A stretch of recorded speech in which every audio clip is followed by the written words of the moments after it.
বিসমিল্লাহির রহমানির রহিম। আসসালামু আলাইকুম। আমি কবুতরের মাংস রান্না করব নতুন আলু দিয়ে। সবাই কেমন আছেন আপনারা? আমি গোটা মশলাগুলো দিয়ে দিলাম।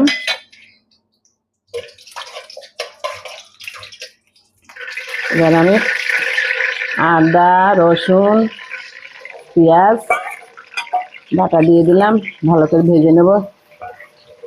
একটু বাদাম দিয়েছি, কাঁচা বাদাম। বাদাম দিলে ঝোলের টেস্টটা অনেক সুন্দর হয়। টক দই দিলেও হয়, মাংসে দিয়ে রান্না করে খেয়ে দেখবেন, অনেক সুন্দর ঝোলটা টেস্ট হয়।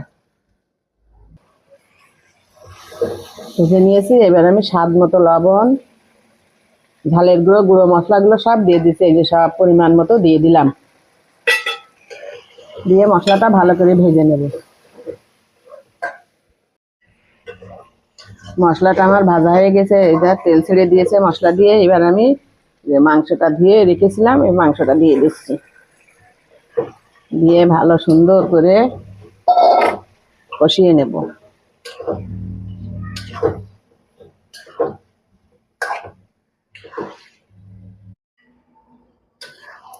মাংসটা আমি সুন্দর করে কষিয়ে নিচ্ছি।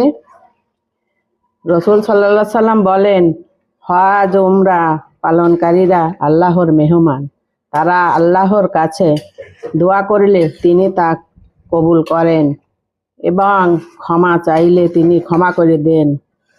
সুনানে ইবনে মাজাহা 2892, হাসান হাদিস। মাংসটা সুন্দর করে কষানো হয়ে গেছে। এবার আমি পানি দিয়ে দেব।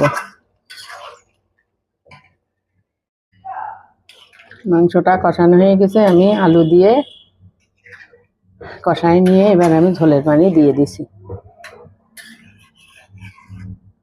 ওয়াইন কালারটা খুব সুন্দর হয়েছে।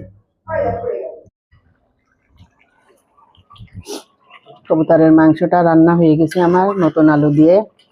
রান্নাটা কালারটা কত সুন্দর হয়েছে। নতুন যারা দেখবেন ইউটিউবে, তারা একটু সাবস্ক্রাইব করে দেবেন